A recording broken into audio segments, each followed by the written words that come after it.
Hey guys and gals, so in this next video I am going to be installing a DSC dynamic suspension control unit into my Porsche 911 991.2 Carrera S. Now, if you're wondering why I'm going to be installing one of these units into my car, you're probably aware that these cars come from the factory with great suspension management system. In fact, they have what's called PASM, which is Porsche Active Suspension Management, and it gives you two different modes. It gives you a normal mode and a sport mode, and the normal mode is supposed to be a little bit kind of like a softer riding mode with the suspension, and the sport mode is supposed to be a little bit stiffer, designed for more aggressive or spirited or track driving. Well, there are some limitations to the existing PASM system, and this company, DSC, has come out with a product to kind of overcome those limitations. And this device, which replaces the PASM computer in the car, is essentially allows you to custom tune the suspension of the vehicle very much the same way you can custom tune the ECU to give you greater performance from the engine. You can custom tune the suspension because it is active suspension management. The dampers are electronically controlled on this vehicle, so you can actually really fine tune how those dampers respond to different types of driver input, including braking, acceleration, velocity, and I'm sure there's some other things that this thing does, and really I'm not expert enough to explain very well how this works, but I'll post some links that may give you a little bit more clarity on how this thing works. But essentially what this will do is not only will it make your casual driving more comfortable, but it'll make your spirited driving feel like the vehicle is more planted to the ground. And it does that, as I mentioned, by responding to the different types of driver input. So there are sensors that feed information into this unit, and then this unit then feeds information to the dampers to control how the suspension will respond.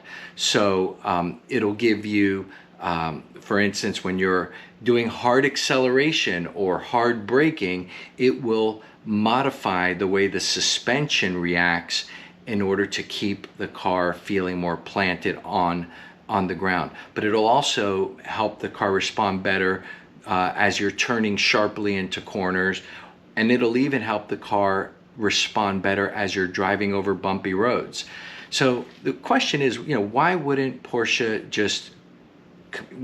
they just program their active suspension management that way to begin with?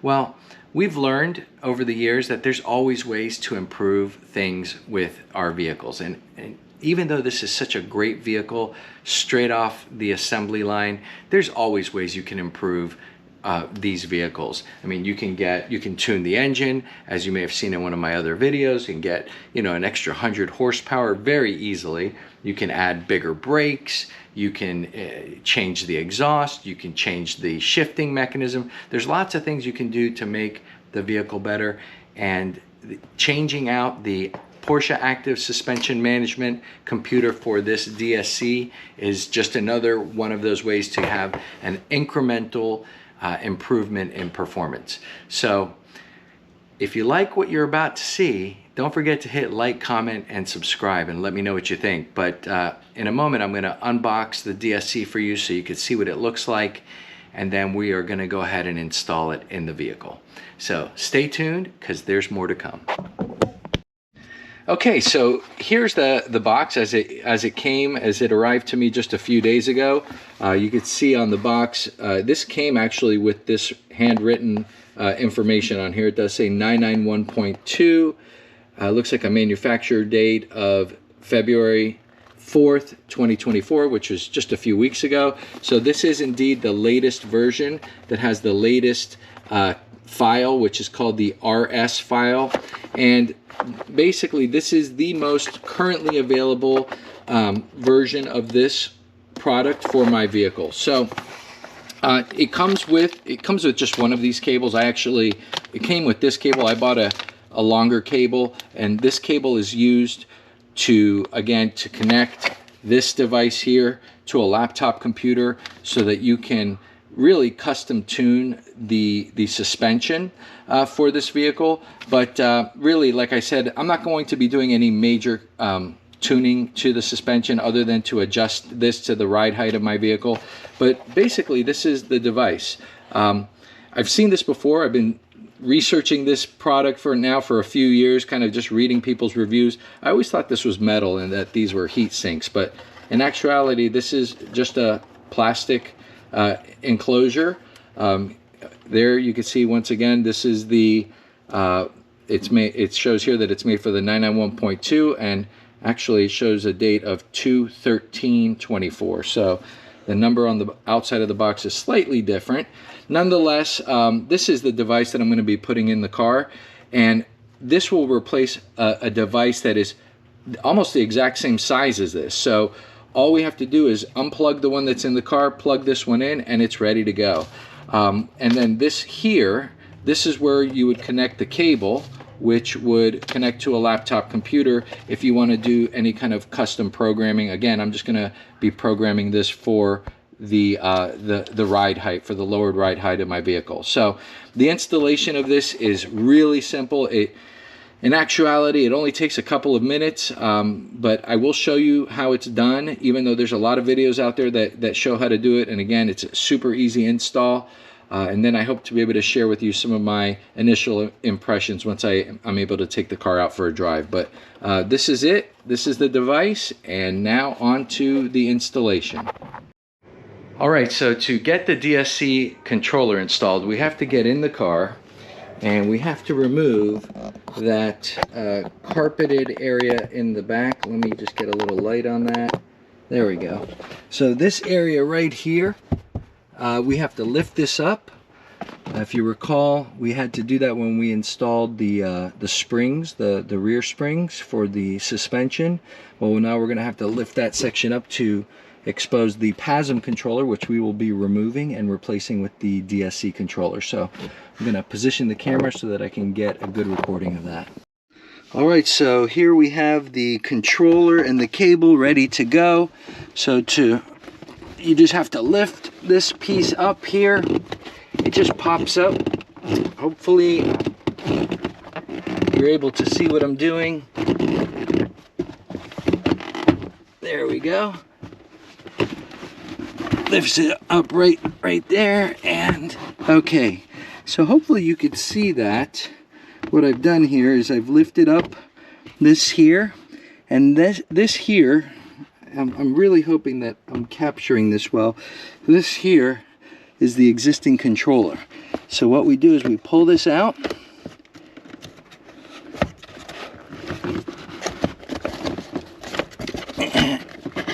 Here. This is the existing controller. Now this slides off to the right that way, and you can see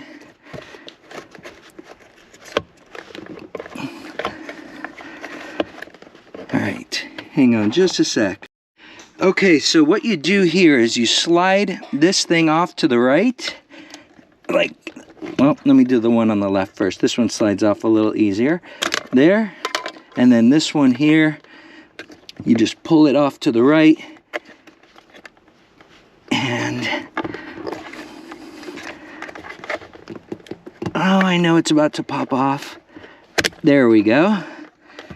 And here's the old PASM controller. And now we're going to replace it with the new DSC controller. So this goes on just the way, there we go. We just press it on, and just like that. Same thing here. Whoops, that's backwards. We just press this on just like that, and there it is. It's attached. The next thing we want to do is plug this in, because this will be how we communicate with this. And then same way we took it out, we are gonna put it right back in. And there it is, just like that.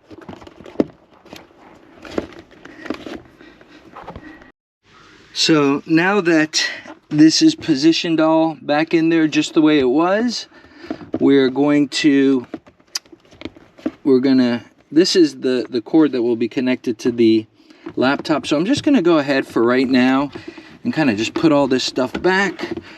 This folds in like that. And there we go.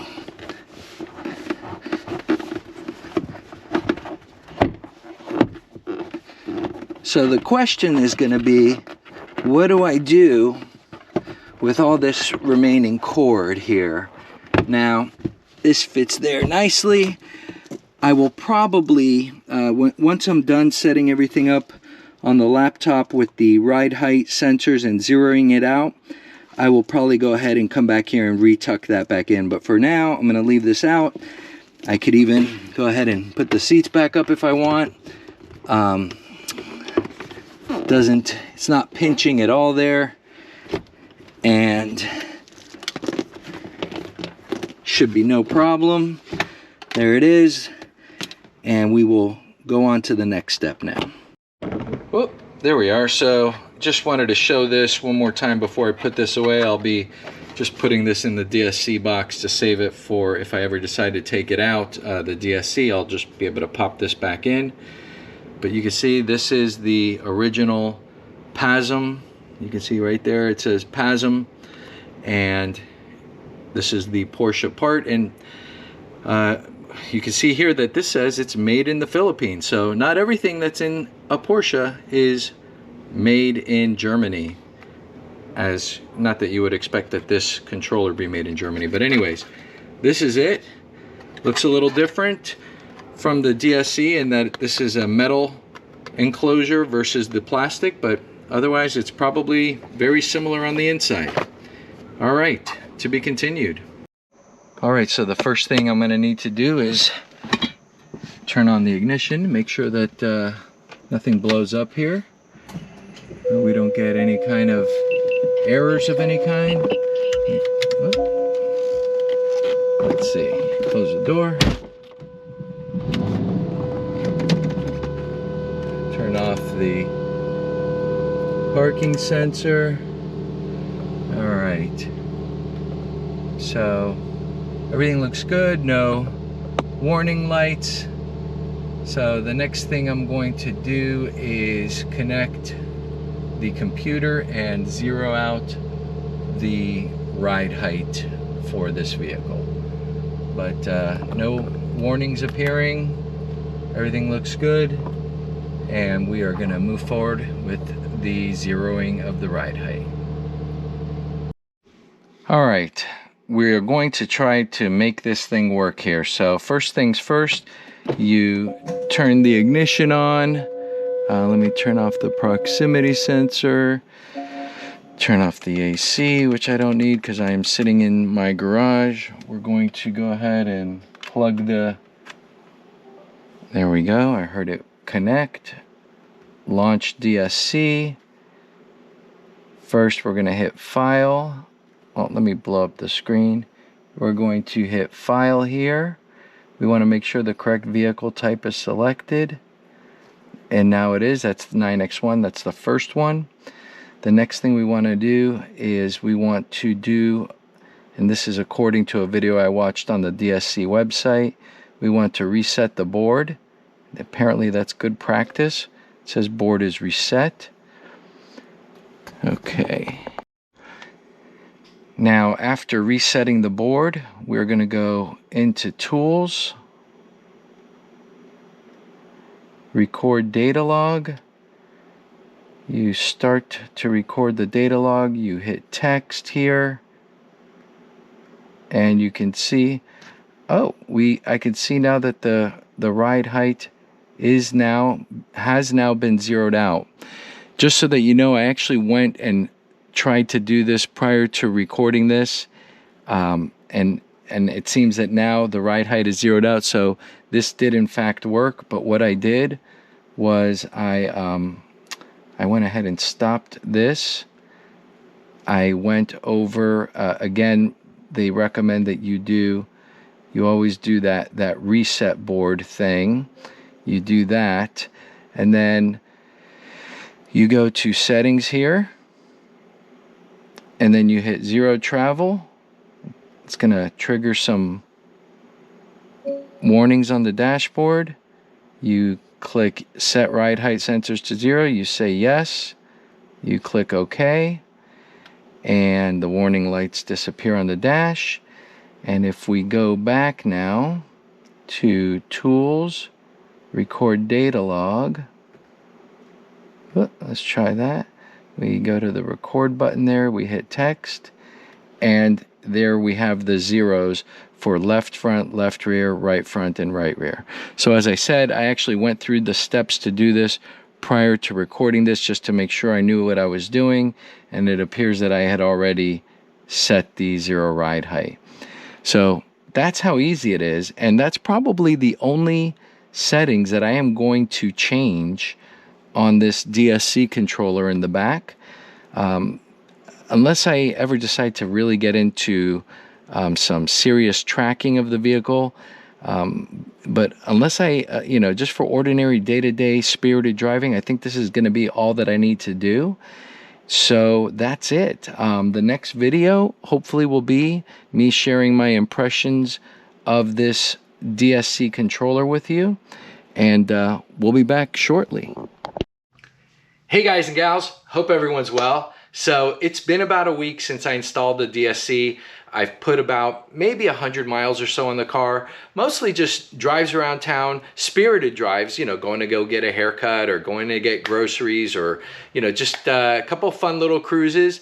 And, I'd like to give you a little bit of a review on my impressions of this device in the car. Now, I was going to do one of those obligatory, set up the camera and have me driving and kind of share with you, the changes that I'm noticing.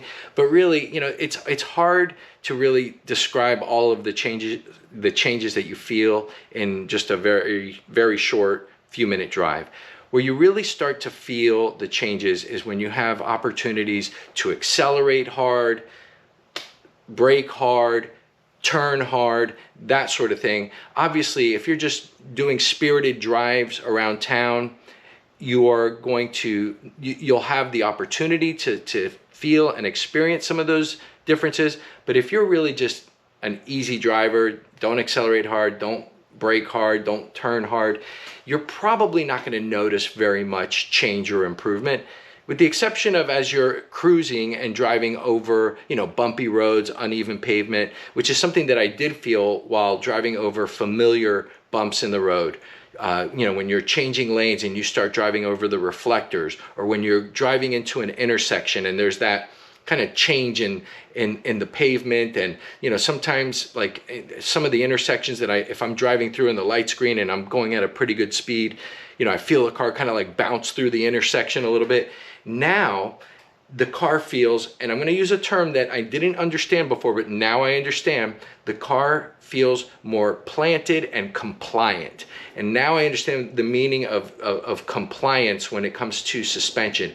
It feels a little bit tighter, a little bit more precise, especially on turns. If you're just taking a turn at a nice easy speed, you might not notice it very much, but as you're starting to take turns harder and faster, before I would go into a turn and I would feel as if the car was kind of rolling into the turn a little bit, and then, as I'm accelerating, it kind of just rolls out. Now when I'm going into a turn, and if I'm taking the turn fast and hard, the suspension seems to adjust so that the car stays flatter and just seems to really just kind of grip the road better on turns. Same can be said on acceleration. Before, and I've done a few hard accelerations already, over the last week or so. A few is maybe an understatement. I've done a bunch. And what I could tell is that the car just feels more planted and less, you don't feel that like forward, you know, like as you're driving, you don't feel that the front, the nose and the rear kind of tipping as much as before. You know, they describe a term, if you read the reviews about this, you know, you hear a term called porpoising. You don't feel that. You don't feel the squatting or the nose diving as much as before. And I never really noticed it too much before until now that I've made the change. Now I see what people are saying when they say the car feels more planted, that the suspension feels more compliant. And you know, definitely you'll notice it if you do spirited drives. Again, if you're not a spirited driver, or if you don't drive on the track, you know, definitely you're gonna feel the changes more, I believe, on a track where you're putting the suspension under greater demand. Because I feel, well, what I understand about the way this DSC works is that it works more based on the demands that you're putting on the suspension.